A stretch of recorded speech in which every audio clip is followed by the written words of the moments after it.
As I just mentioned, COVID-19 vaccination rates for employees at the VA are up 3%. That uptick comes after the VA extended its vaccine mandate to cover nearly all public-facing employees. Lee Becker is Solutions Principal at Medallia. He's former Chief of Staff at the Veterans Experience Office. Lee, welcome to the program. Thank you so much for having me. It's good to be here with you. How are VA leaders analyzing vaccination rates following the mandate? What kind of data are they looking at?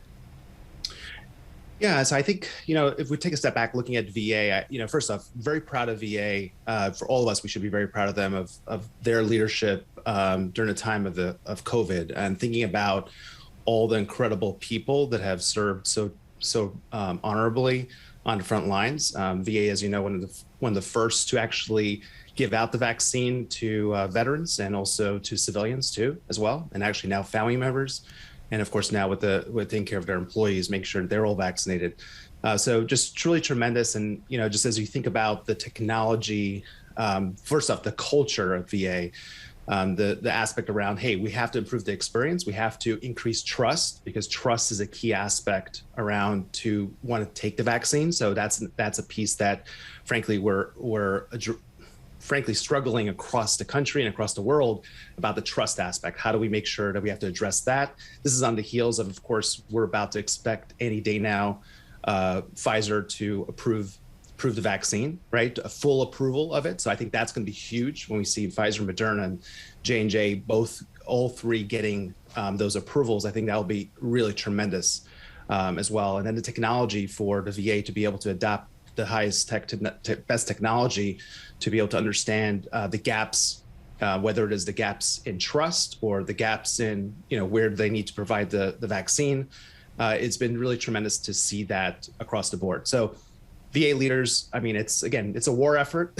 We're trying to get this massive logistics done, but to see the VA taking one step at a time, again, it's not perfect, but take one day at a time and really move the needle is it's great for us to see, and for the rest of the agencies to see how to get it done. Well, Lee, let's talk about those logistics that you just mentioned. What are the logistics that go into enforcing compliance with this vaccine mandate? Yeah, so I'll tell you, I'm smiling because I was a Navy corpsman, and one of the things as a Navy corpsman, you get to, and a lot of the Marines out there who are listening and other fellow sailors listening know that the corpsmen are the ones that make sure their immunizations are up to date. And it's a massive logistics aspect, right? So first, of course, being able to understand the current state, who's vaccinated, who's not, right? And understanding all those pieces, understanding the balance of those that may have allergic reactions, may have medical issues, other things that may be addressing it, and then the documentation of it, right? Being able to make sure to document it.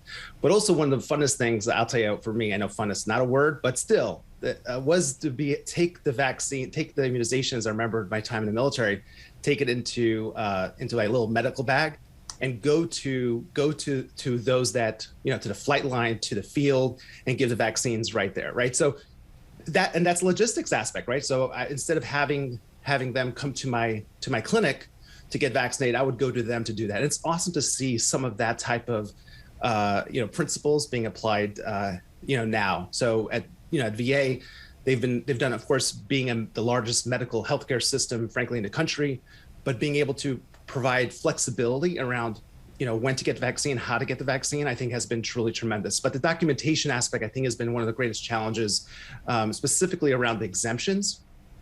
Yeah, I wanted to ask you about exemptions, Lee, because there are medical and religious exemptions to the vaccine mandate. So how are those handled? Because I would imagine the religious one could get sensitive.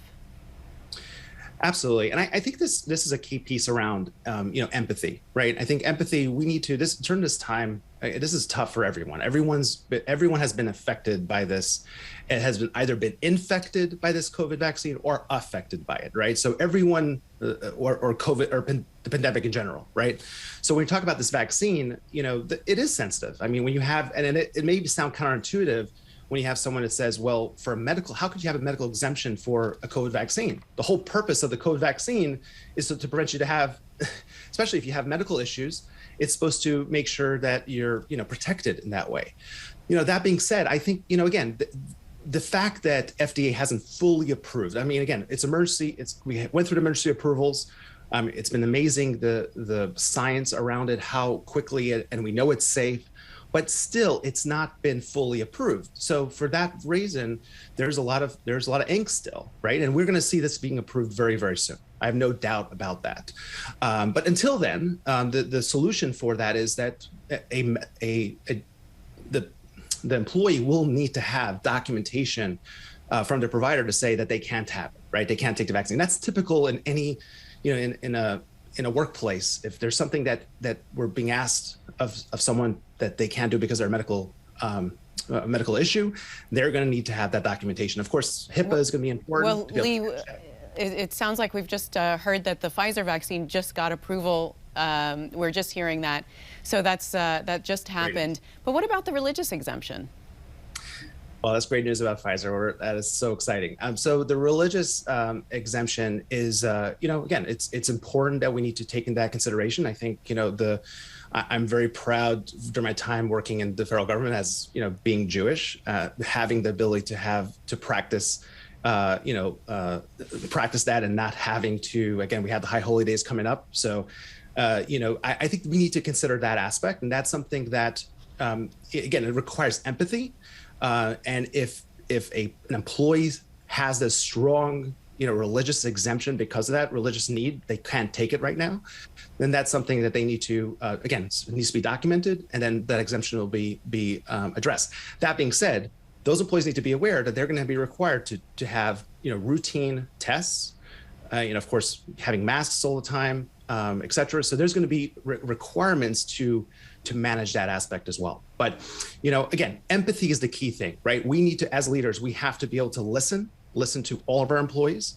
That gets to employee experience engagement. We have to listen, we have to understand, and then we have to then be able to empathetically act and be able to address it. Even though we're in the midst of a pandemic, I think that's really important because, again, we have a lot of emotions are pretty high. And I think empathy is a really key piece to be able to address that and work through it. All right, Lee, we'll have to leave it there. Thank you so much for being on the program. Thank you so much for having me.